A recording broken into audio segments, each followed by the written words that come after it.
disolver temporalmente el Congreso de la República.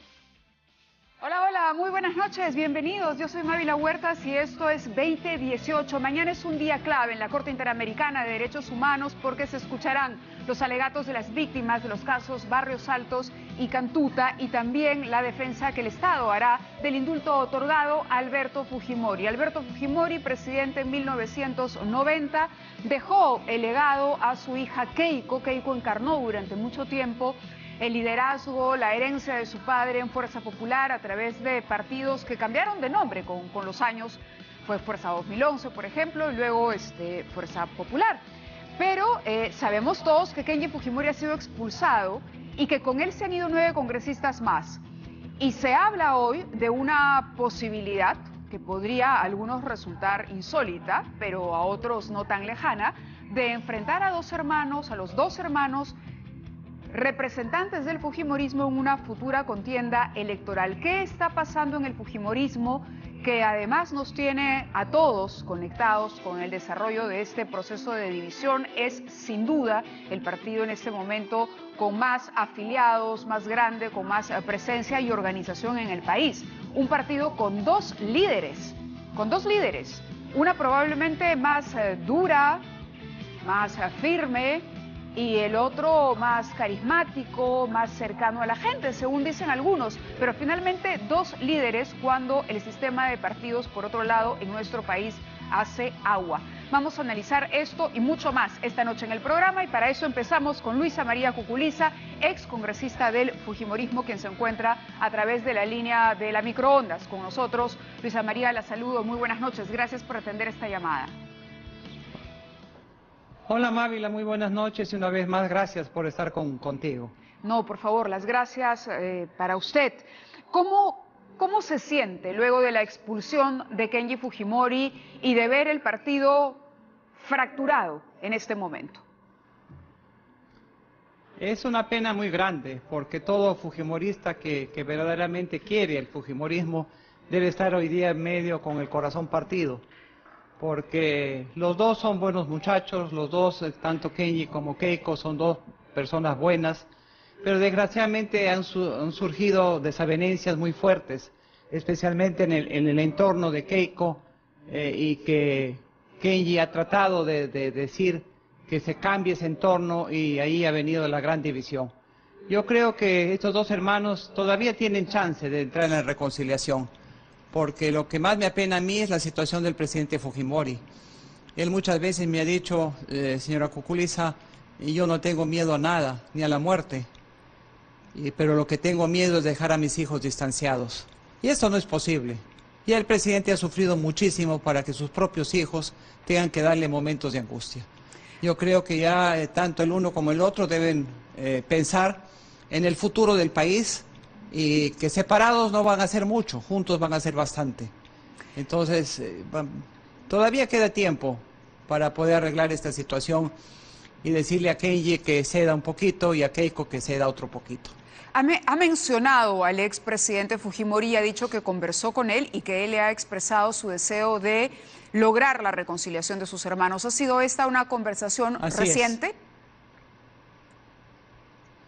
Sí, no, cuando estuve en la clínica la última vez y las 2 veces que le he ido a visitar a su casa, ya no hemos tomado este asunto, porque yo procuro no hablarle de esto porque se le ve cara que sufre. Entonces, es preferible dejar pasar el tiempo, que las aguas se calmen, y yo sí un consejo a los congresistas, a esos que son berrinchosos, a esos que gritan y que insultan y que tontería y media, ¿no? Paren de hacer esto, porque más es lo que crean más separación de los hermanos, y en lugar de ellos tranquilizarlos y unirlos, están que dicen una cosa, que dicen dimes y diretes, y esto no es política, hombre, esto es una tontería. Entonces llega un momento en que uno dice, ¿entraron para pelear o entraron para trabajar por el país? ¿A quiénes criticaría específicamente que han tenido esa actitud, de acuerdo a su percepción? Yo al señor Salaverry y a otros dos, que ahorita no recuerdo su nombre, ¿cómo se llama? Al señor Becerril y al señor Torres Lara. Entonces, estos son personas que están en el fujimorismo, dos muy recientes y uno sí antiguo, que les llamaría yo un poquito a la armonía y a la tranquilidad. Dejar de insultar a Kenji y dejar de interponer a Keiko cosas que no son reales. Entonces, en la política hay que tener mucha tranquilidad, mucha calma y no ofender, porque las ofensas quedan y el resentimiento queda para el futuro. Ahora, Kenji cometió faltas de acuerdo al reglamento interno de Fuerza Popular y fue sometido a un proceso disciplinario en el que se negó, se presentó en un estado de rebeldía, ¿no? No acudió a las citaciones y con él también lo hicieron algunos otros congresistas que lo acompañan en esta nueva aventura. ¿Usted considera que él provocó su renuncia? ¿Provocó la expulsión? Pero cada vez que se presentaba o trataba de hablar, era negado. Entonces también lo han maltratado bastante.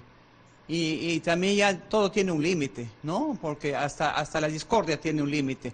Y es como un matrimonio, ¿no? Que ya comienza a fallar, y que siguen viviendo bajo el mismo techo y llega la explosión de ese matrimonio y ahí ya las cosas no se ven con sentido de paz y tranquilidad, sino ya empiezan los odios, las revanchas, y eso no es posible porque, ya vuelvo a repetir, los dos juntos hacen mucho.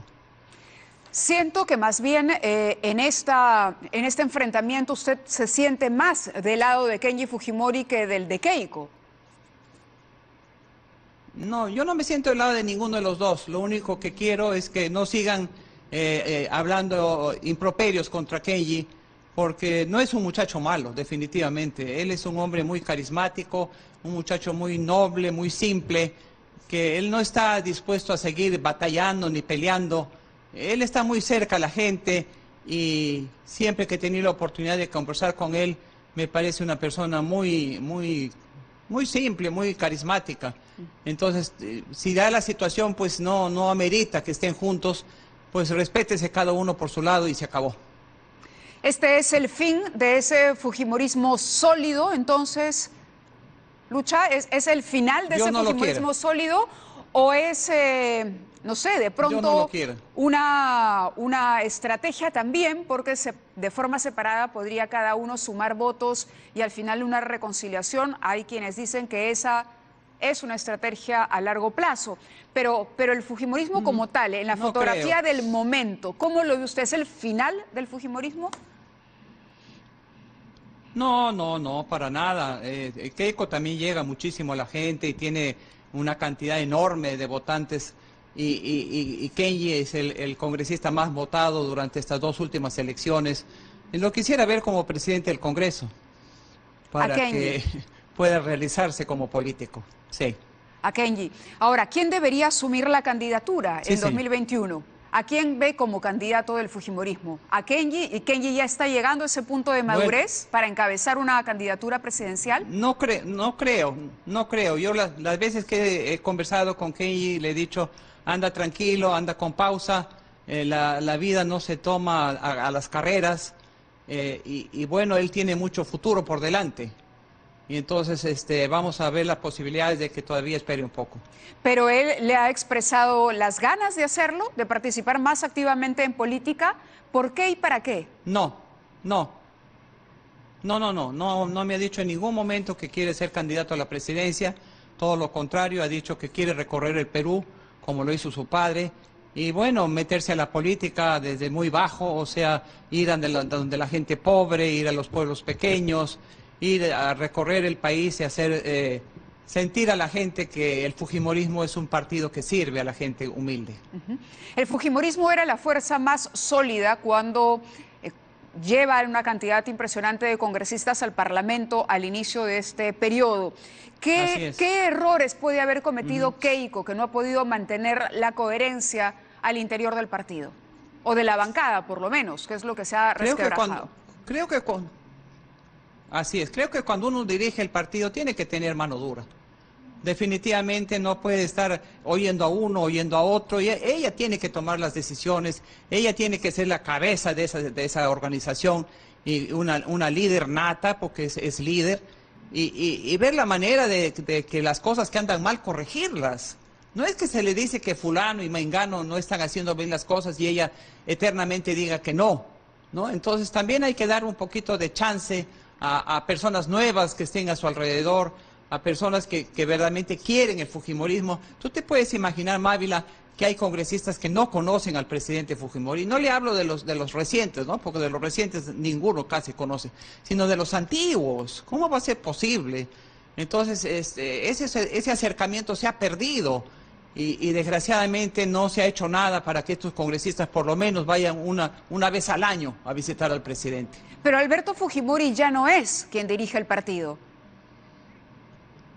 No es, pero le debemos gratitud eterna, porque salvó a este país del terrorismo, salvó a este país del estado económico que nos lo dejaron y mantuvo una fuerza suficiente y un carácter suficiente como para combatir el terrorismo, que Dios quiera que jamás regrese al Perú.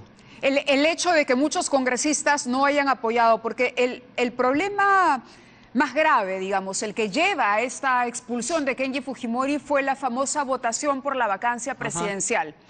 No fueron estos 10 congresistas los que salvaron al presidente Kuczynski de una situación sumamente delicada, compleja, que lo dejaba en un estado crítico, pero que de alguna manera sirvieron para que el gobierno tomara la decisión, aun cuando ya la tenía estudiada, según el presidente, la decisión prontísima de indultar a Alberto Fujimori. Sobre ese canje, ¿cuál es la opinión de Luisa María Cuculiza? ¿Debió todo el fujimorismo apoyar ese indulto? ¿Qué pasó ahí? Yo creo que sí, definitivamente sí, porque antes que políticos son hijos. Entonces Kenji ha dicho que su máxima opción es ver a su padre libre. Yo creo que Keiko pensaba igual, pero desgraciadamente ha habido gente a su entorno que le debe haber hecho cambiar de idea, ¿no? Ya el presidente está libre, déjenlo tranquilo. Esos rechazos, esas cosas, esas marchas, esos jóvenes, muchos de ellos equivocados, que gritan contra Fujimori, que hay gente que le dice criminal, asesino. Piensen 2 veces antes de decir esa situación, porque valgan verdades, en una guerra siempre se cometen excesos, ¿no? Y esto fue una guerra fratricida, desgraciadamente, entre los propios peruanos. Y tanto de un lado como de otro se cometieron errores que hay que subsanarlos, hay que olvidarlos. Es difícil olvidar, pero perdonar es fácil. Yo creo que si uno vive con el perdón, vive en paz.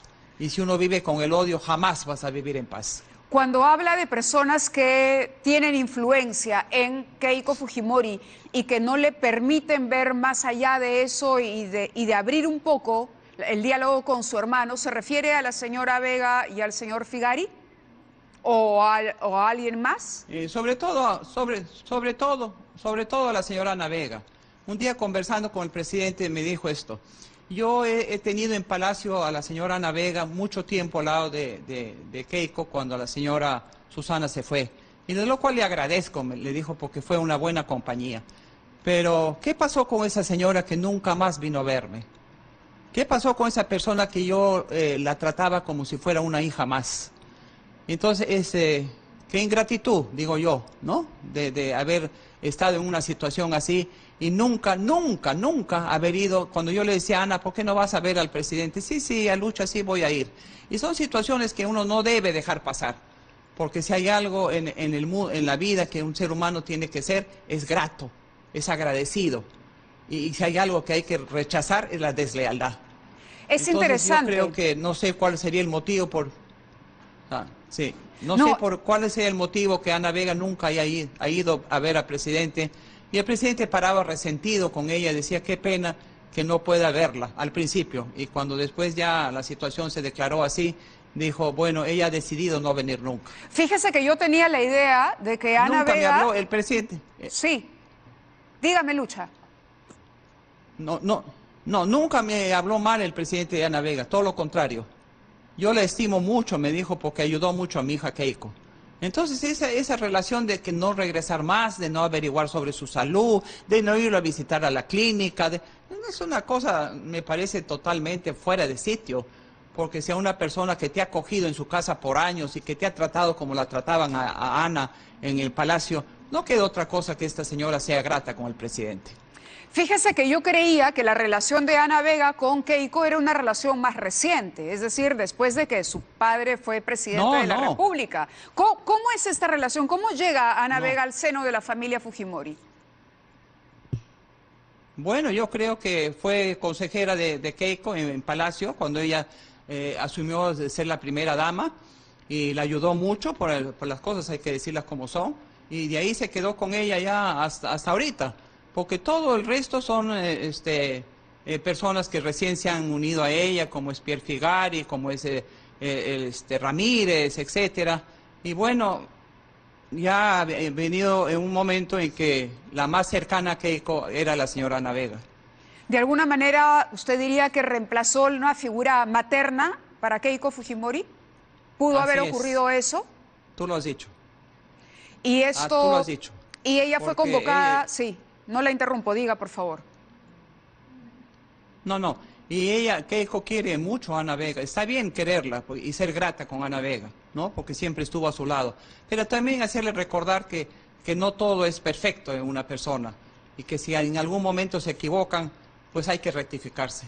Nosotros los expulsados, los votados en Fuerza Popular para no intervenir en el Congreso la última vez, hemos pasado momentos muy desagradables, muy duros, que de la noche a la mañana te digan ya tú no eres y chau, ¿no? Sin darte una explicación, sin que nadie te evalúe, sin que nadie te diga qué errores has cometido. Ha sido muy duro. Yo creo que parte de mi enfermedad se lo debo a esos momentos.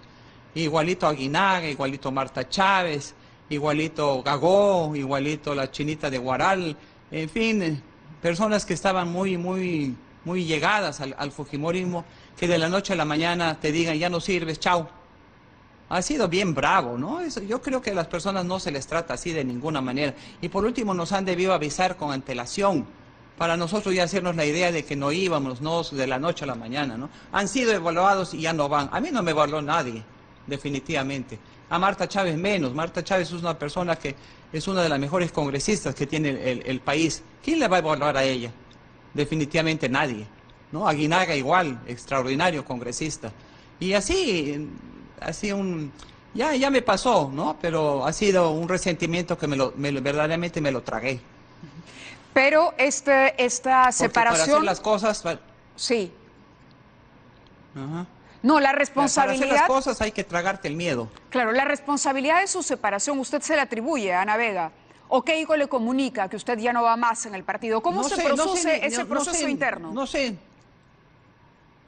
No sé cómo evaluaron mi trabajo, porque mi trabajo dentro del Congreso no es porque yo me crea la divina pomada ni la pavo real. Mi trabajo ha sido muy fuerte a favor de las mujeres, las 35 leyes que he sacado a favor de las mujeres, de los niños y personas de la tercera edad, la pensión alimenticia, etcétera, el feminicidio, la ley del feminicidio. Bueno, si me acuerdo no terminamos, pero yo me consideraba que había trabajado muchísimo en la Comisión de la Mujer. Hemos resuelto casos terribles de violaciones de niños, de mujeres maltratadas, de viejitos abandonados, de viejitos tirados a las calles, en fin, pero gracias a Dios... ¿Y quién le comunica a usted que ya no va más? ¿Quién le dice que ya no va más? ¿Fue la propia Keiko? La misma Keiko. La misma Keiko. Sí, me mandó a llamar, yo creí que me mandé a llamar para decirme mi número, que era el 5. Bien sonriente entré yo a la entrevista cuando me dijo, bueno, ya no vas más. ¿Y cómo la sintió? ¿Cambiada a ella? ¿La sintió cambiada? No, se le veía que ella también estaba mortificada y me dice, Lucha, no creas, me cuesta mucho decirte esto, pero la decisión es que ya no vas. Claro, y eran las decisiones. ¿Cuánto pierde Keiko Fujimori sin Kenji? ¿Y cuánto pierde Kenji sin Keiko? Si es que pierde algo. Bueno, yo creo que las finales, por el bien del país, se deben juntar, definitivamente. Pero en este momento, sin duda, Sí. en este momento ya hay una división. Hay una división, no van a votar igual en el Parlamento, en este momento sí. están enfrentados y en este momento, ¿quién pierde más? ¿Quién pierde y quién gana? Esa sería la pregunta concreta. Yo no creo que ni pierde ni gana. El que pierde es el país y el que gana es la gente que no quiere que este país surja. Pero dentro del fujimorismo, ¿usted cree que es un golpe para el liderazgo de Keiko Yo ya no estoy Fujimori? ahí. La salida de Yo ya Kenji. no estoy dentro del partido, Mávila, y entonces yo ya no estoy en el partido y ya no puedo evaluar lo que no veo y lo que no escucho. Entonces yo le deseo mucho éxito y ojalá, Dios mediante, no hay nada que no se puede resolver. Lo único que no se puede resolver es la muerte. Pero yo creo que a las finales estos dos hermanos tienen que terminar juntos. Ahora, sobre su expulsión, permítame preguntarle, fue la propia Keiko. ¿Usted cree que, Sí. si no Ana Vega, Joaquín Ramírez fue el que estuvo detrás de esa expulsión y la renovación de ese partido? O renovación, entre comillas, por supuesto, ¿no? No sé, porque como te digo, a mí nadie me evaluó. Pero A no, Minaga usted no se tampoco, Marta preocupó Chávez, por ¿quién me evaluó a la Marta saber. Chávez, pues? Y a usted nadie le dijo, no lo conversaron entre ustedes, Marta Chávez, Aguinaga, usted, Gagono, no se sentaron a hablar y dijeron, oye, ¿qué ha pasado? Sí. ¿Quién ha decidido esto? En algún momento lo tienen que Bueno, haber hablado. Igualito. Igualito, lo conversábamos entre los cuatro, entre los tres, más entre los tres, y la única que se quedó fue Luz Salgado. Entonces, si no quería gente antigua, ¿cómo se quedó Luz Salgado? ¿No? Entonces eso no me parecía justo en el fin, ¿no? Pero claro que ella tuvo la suerte de salir, inclusive se quedó con mi número, el número 5, pero fue muy triste y sobre todo penoso de que después de haber trabajado tanto, te voten de esa manera.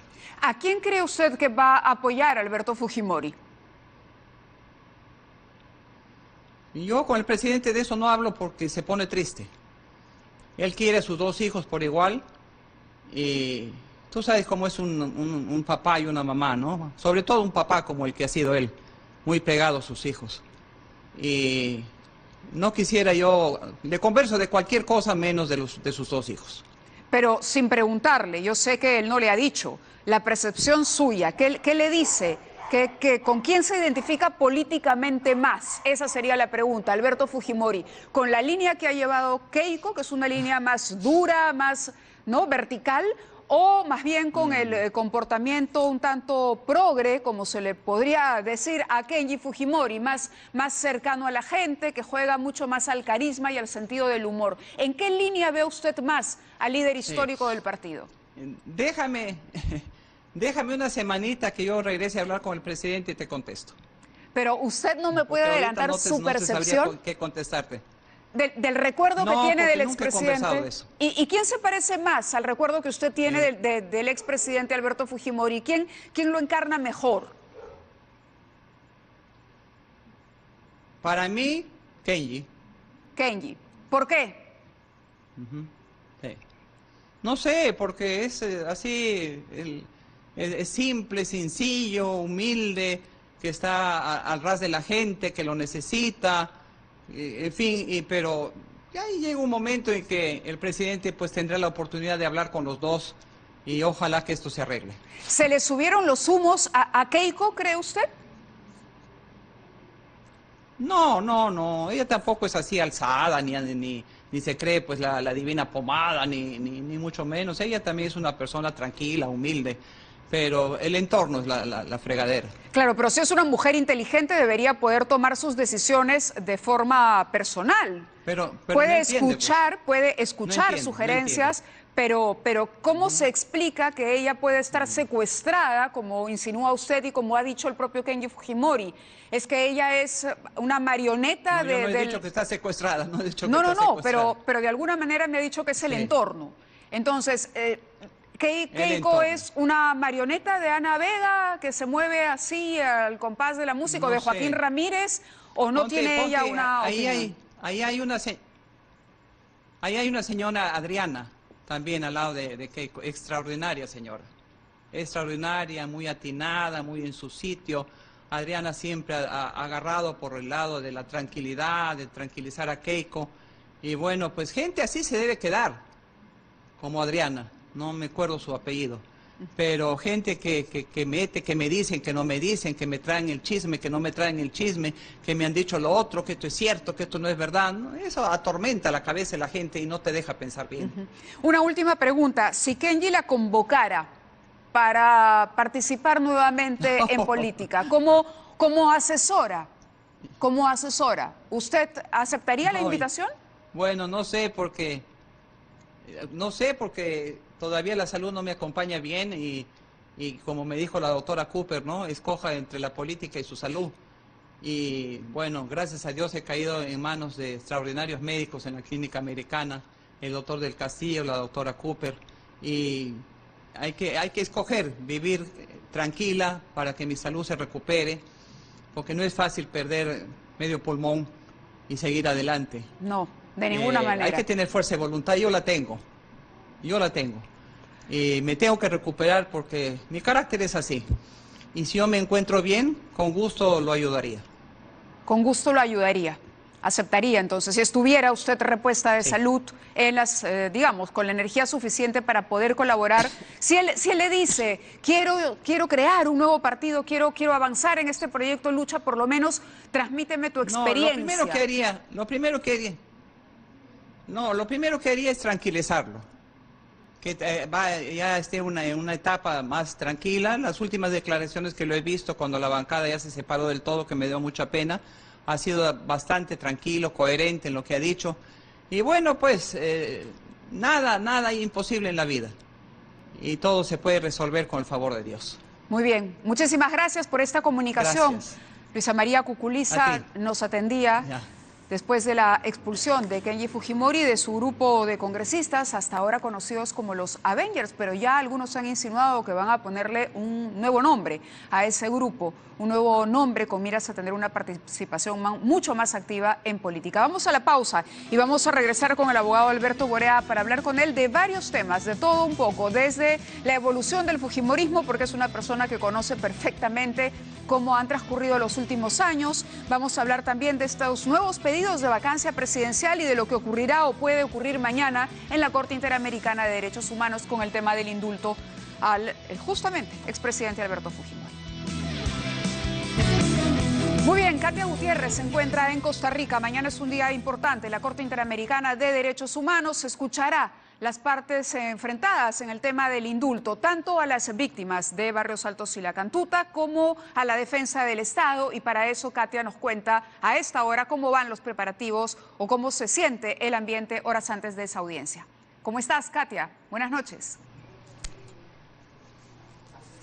¿Cómo estás, Mávila? Muy buenas noches. Tal como lo mencionas, mañana se desarrollará esta audiencia importante aquí en la Corte Interamericana de Derechos Humanos. Estamos en la ciudad de San José, en Costa Rica, y la audiencia es exactamente de supervisión de las sentencias de Barrios Altos y La Cantuta, que incluye, por supuesto, al expresidente Alberto Fujimori, y lo que van a exponer los abogados de la defensa de las víctimas o de los deudos de las víctimas de Barrios Altos y La Cantuta, tanto Carlos Rivera como Gloria Cano, que dicho sea de paso tienen 20 minutos para hacer su exposición, es que este indulto otorgado a Alberto Fujimori por parte del presidente de la República, Pedro Pablo Kuczynski, no cumple con las sentencias de la Corte Interamericana de Derechos Humanos, que está pidiendo castigo o que pidió castigo en el año 2012 para los responsables de estos crímenes y estas matanzas. Estaba incluido Alberto Fujimori. Sin embargo, hoy conversábamos también con Miguel Pérez Arroyo, el abogado de Alberto Fujimori, señalaba que la Corte no tiene competencia para pronunciarse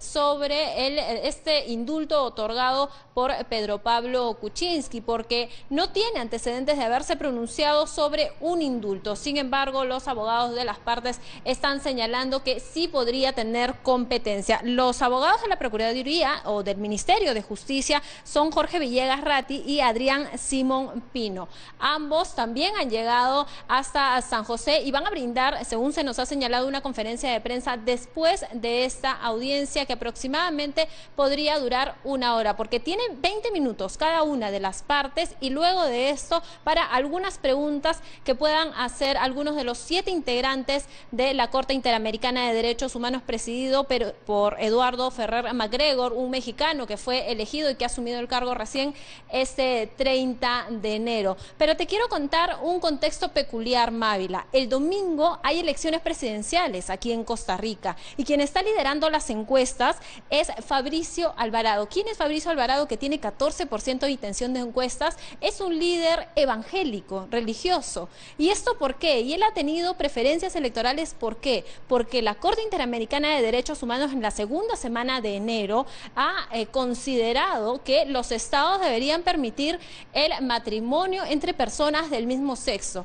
Es por esto que este líder evangélico, opuesto, dicho sea de paso, a este planteamiento, ha ganado adeptos y ha ganado electores y votantes aquí en Costa Rica. Y en este momento el contexto es un debate presidencial justamente entre él y los otros 8 candidatos que tienen entre 7 y 9% en las preferencias electorales, y él la lidera con 14%. Correcto. Un contexto interesante tomando en cuenta los fallos de la Corte Interamericana de Derechos Humanos. Claro, y la influencia que estos tienen. Muy bien, Katia, vamos a estar muy pendientes. Seguramente mañana entraremos nuevamente en comunicación, ya con la audiencia culminada y la presentación de las partes y las preguntas resueltas, pero igual quizá podríamos tener una impresión o una sensación, al menos, de cuál sería la postura que se conocerá, dicen algunos, dentro de 3 semanas, la decisión final o el comentario final que haya que hacer. Gracias, Katia. Buenas noches.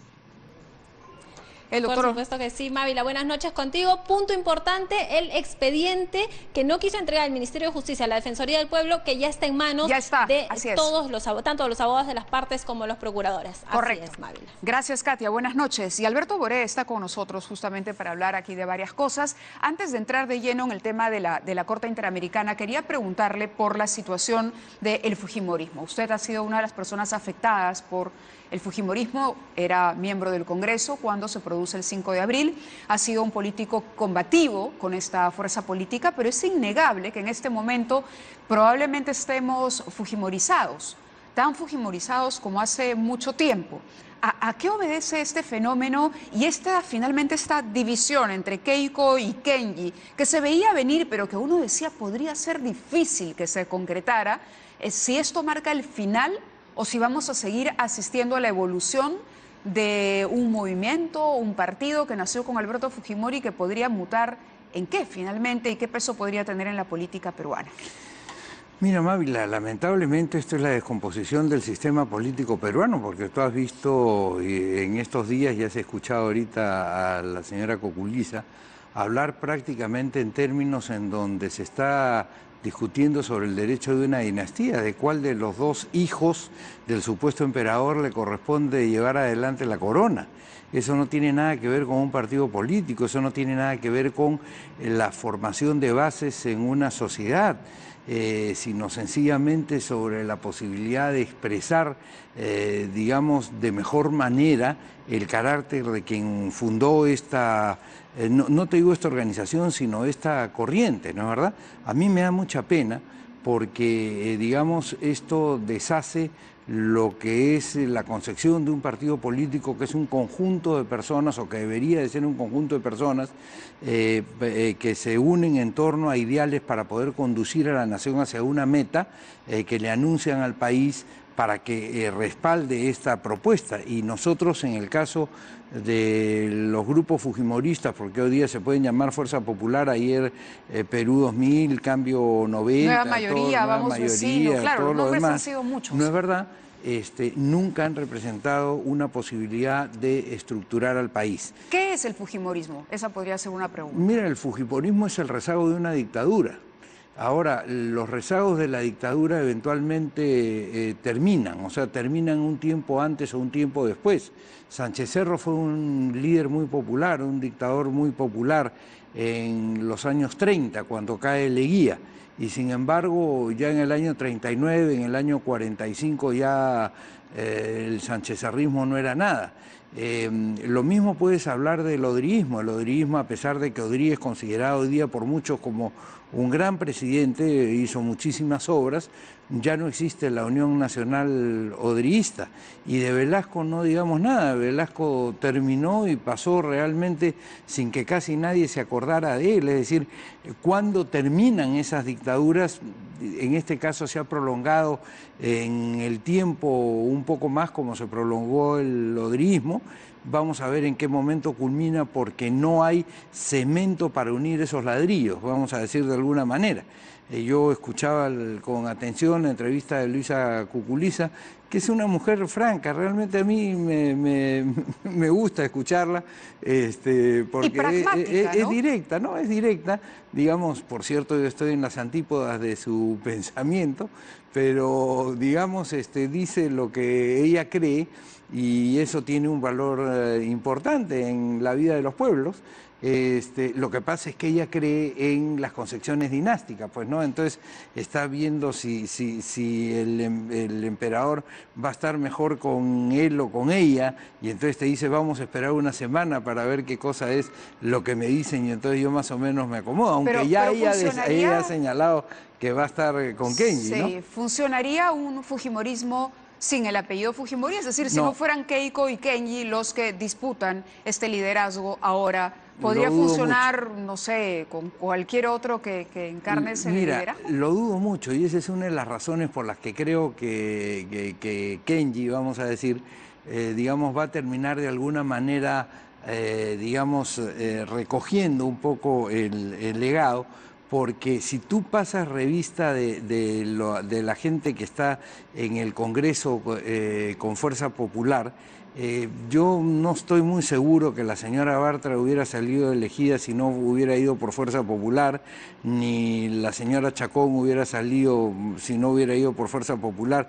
Es decir, en realidad lo que le deben es la curul a Alberto Fujimori, en el sentido de que parte del pueblo, digamos, tiene con él algún tipo de identificación. ¿Eso puede jugar a favor de Kenji porque él ha sido el que ha liberado a su papá para la mayoría de peruanos? Digamos, podría ser por eso, podría ser por otras razones, yo no sé, yo no me puedo poner en el pensamiento de la gente que vota por Fujimori, porque realmente yo no entiendo mucho ese proceso mental, digamos, de votar por una persona que votó 400.000 personas a las calles, asesinó gente, le robó al erario, chuponeó los teléfonos, en fin, la verdad el tema es que no veo cómo puede haber una identificación entre la sociedad y eso. Hay factores importantes. Ahora revisaba un artículo, le comentaba esto antes de hacer la entrevista, que hablaba de cómo lograr la coherencia de los partidos. Tiene que haber un líder que sea democrático, que escuche a todos, ¿no? que muestre, que los haga sentirse parte de un proyecto, pero que al mismo tiempo tiene que mantener la disciplina, el control y los objetivos a largo plazo, porque lo otro sería una aventura y no una propuesta política firme. En este caso, ¿quién encarna qué? Pareciera que Kenji encarnara la democracia, la apertura de pensamiento, y que Keiko fuera el norte. Y en cualquier caso, ¿por qué todavía perdura la imagen de Alberto Fujimori? O sea, ¿por qué todavía dura eso? Yo sé que usted no entiende el sentido del votante, pero Max Hernández decía, por ejemplo, algo la semana pasada bien interesante, que el día que indultan a Fujimori en las alturas ayacuchanas la gente aplaudió. Sí, o sea, sin duda alguna, como pasó con el general Odría, como pasó en su momento con el general Velasco, no nos olvidemos que la gente, tú todavía eras muy niña, o de repente ni siquiera habías nacido. Con Velasco, todo el mundo, sí, decían Chino contigo hasta la muerte y todo lo demás. ¿Qué, hasta la muerte de qué? Lo votaron. Pero en política es importante ser un líder, ¿no? El 6 de agosto, sí, él tenía carácter, Velasco tenía carácter. Y Velasco, en medio de todo, tenía un norte. Efectivamente, él quería llevar al país hacia un sitio absolutamente equivocado, lo destrozó, lo hizo retroceder, pero efectivamente tenía un pensamiento. En el caso de Keiko Fujimori, yo fuera de generalidades no le he escuchado decir ningún proyecto de país, la verdad. Tampoco a Kenji. Kenji la única idea que tenía era la idea de liberar a su señor padre, lo cual te quiero decir a mí me parece humano. O sea, yo no puedo criticar a un hijo por querer liberar a su padre aun cuando hubiere cometido el delito que hubiere cometido, porque lo que tú no podrías explicarte es que eso no pasara, ¿me dejo entender? Claro. Y da la impresión más bien que la señora Fujimori de Vito no ha estado, digamos, tan intensamente preocupada por esta meta, cuando en realidad los votantes fujimoristas sí son votantes que eventualmente votaron por ese recuerdo de ese Fujimori que inauguraba, aunque sea una letrina en la diferencia entre Chota y Cutervo. A eso me refería. ¿no? Hay una autocrítica que hacer entonces con los gobiernos que siguieron a Sí, Alberto por Fujimori. supuesto, ya lo creo. ¿Quién fue un líder que manejara ese tipo de comunicación con el ciudadano y que manejara ese aspecto de carisma generado a partir de cercanía? Es decir, permanente Toledo tenía además ciertas ventajas. Él era el cholo sano y sagrado, que además venía después, inmediatamente después de la dictadura, entonces podía capitalizar, ¿no es cierto? Debió capitalizar eso. Luego viene el señor García, luego viene el señor Humala, que también era, bueno, la familia peruana, un militar, podía creerse la disciplina, y ahora Pedro Pablo Kuczynski. Se dejaron copar a mi criterio por una prédica conservadora que les dijo lo único que hay que hacer es poner el piloto automático y vamos a seguir creciendo. Y eso no es verdad, y tú lo estás viendo hoy día, por ejemplo, con el tema de la papa y de los agricultores. O sea, no basta decir el mercado es el gran componedor de la economía y una vez que nosotros liberamos el mercado todo es una maravilla, porque al final de cuentas la política no funciona así. Dicho sea de paso, han llegado a un acuerdo con el Ministerio de Agricultura y el Estado va a comprar el excedente de la producción de papa. Yo no sé si esa sea la mejor solución. Es una solución rápida, son 40 o 50 millones. Sí, porque tengo la impresión de que el presidente no podría en este momento enfrentar una convulsión social. Pero es que hay una cosa que tiene que hacerse de esa manera cuando no se tiene una política de previsión. Por ejemplo, la desaparición del Banco Agrario, que la auspició precisamente Fujimori con Boloña en el año 92, contra la cual yo voté, digamos, cuando era senador de la República, porque era evidente que el fomento agrario es esencial para el tema de la igualdad social. Tú puedes decir si el Banco Agrario estaba bien manejado o mal manejado, pero si estaba mal manejado, lo que tenías que hacer era que se manejara bien, no desaparecerlo. ¿Me dejo entender? Tú cuando bañas al bebé, no botas al bebé junto con el agua sucia. Entonces, eso es lo que hizo Fujimori con el Banco Agrario y dejó sin posibilidades de un desarrollo sostenido al sector agrario. Entonces, esas políticas no se han renovado. Hoy el Banco Agrario no cumple las funciones que cumplía en las épocas anteriores, cuando había un sentimiento social de lo que tenía que ser el principio de igualdad. Hay que volver hacia eso, es decir, hay que volver a tener un Banco Agrario de vanguardia que permita, por ejemplo, que los ingenieros asesoren a las personas que están realizando cultivos, que se les diga qué cosa pueden cultivar, qué cosa va a haber sobre abundancia, porque si tú cultivas mucho papa y el precio de la papa va a bajar o este año va a haber tales condiciones, etcétera. Ahora, el Estado que compra el sobreexcedente lo tiene que guardar en la altura, lo tiene que guardar en el frío para que eventualmente, como pasa con el pollo, cuando hay hoy día el pollo, darle algún tipo de utilidad. Hace pocos años el problema del pollo era un problema serio hasta que empezaron a multiplicarse las máquinas, la de congelado. La que ha tomado el Mira, gobierno. es una solución, te diría yo, es una solución desafortunadamente necesaria, o sea, desafortunadamente, porque no debería de llegarse a este extremo. Me dejo entender. Además, yo escuché que ellos se quejaban de la diferencia de precio que existía entre lo que ellos cobraban como productores y el valor en que se vendía ese producto en el mercado. ¿El gobierno no ha cedido ante un chantaje por su propia fragilidad en este momento? ¿Podríamos verlo así?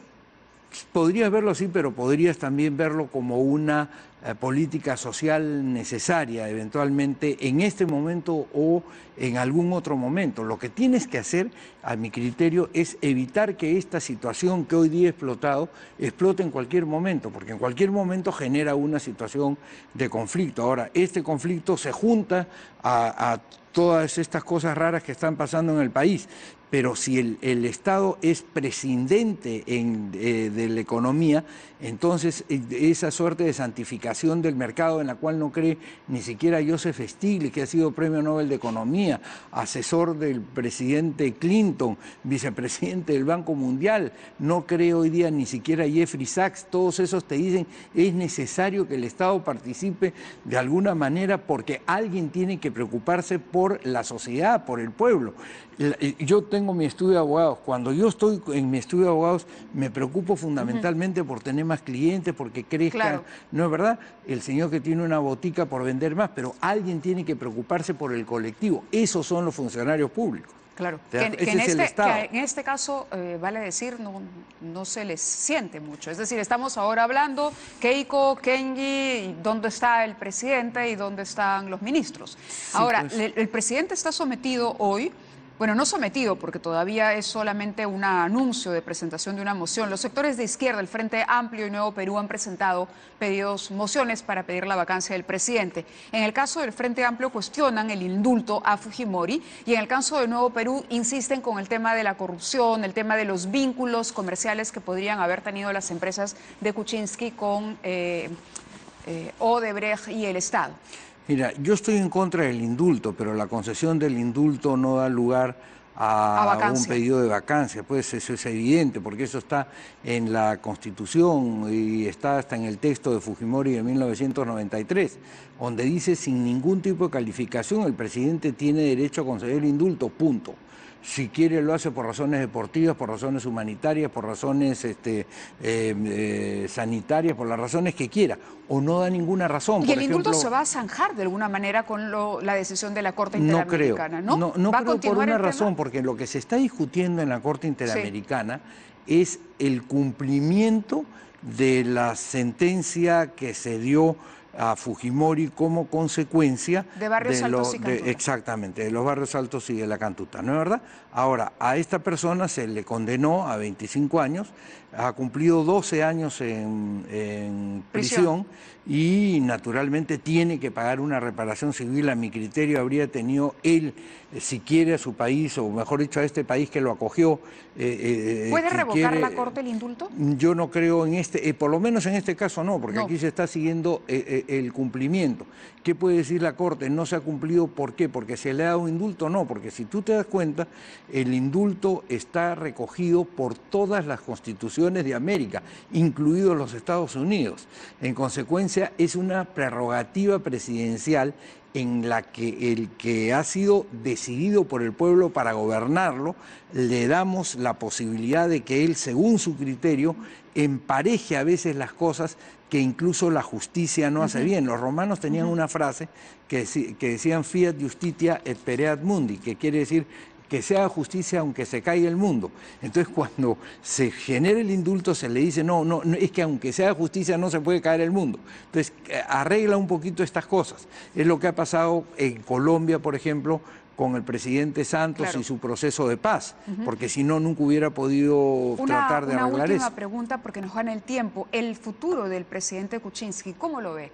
¿Va a vivir de periodo de vacancia en periodo de vacancia, sorteando los temporales que le lancen desde el Congreso? Yo haría una invocación en general en el sentido de que si se hace un pedido de vacancia no se pretenda utilizar una causal establecida en la Constitución y disfrazarla de pedido de vacancia. Correcto, porque pero el caso del indulto está claro, el de corrupción porque aparece más información.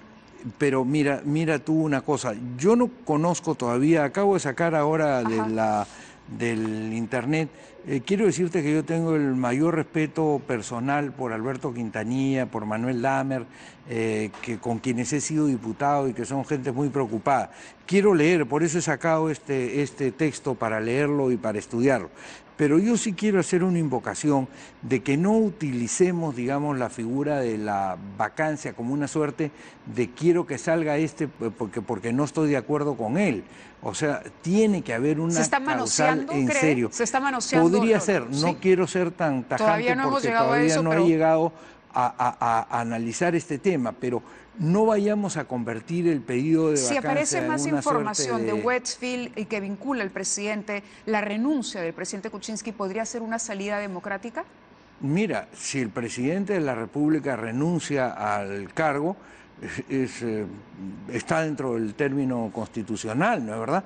Ahora, tiene que renunciar él, digamos, porque alguna persona lo acusa. Si alguien lo acusa y él dice que no, tiene que demostrarse, o sea, tiene que plantearse un proceso pero cuando que el establezca liderazgo la Constitución. se pierde, eso no es serio, porque eso ya es otro tema. Claro. ¿Y no ha perdido todavía el liderazgo? Yo creo que el hecho de conceder el indulto a destiempo le quitó bastante legitimidad. O sea, y la legitimidad es la conciencia que tiene el pueblo de ser gobernado por alguien que tiene, digamos, competencia para ello, ¿no? Sí, tengo que irme a la pausa. ¿Volvería a defender al presidente Kuczynski? En realidad ni me lo han planteado, ni yo tampoco he decidido eso, porque yo hice una tarea, me pidieron una cosa concreta, creo que cumplí con mi país en ese momento. Como te he dicho, yo estaba, como dicen los franceses, en la reserva patriótica, no estaba haciendo nada público y la verdad espero que por esos temas no vuelva a salir de la reserva patriótica. Gracias por estar con nosotros. Gracias. Vamos a la pausa y regresamos con más en 2018.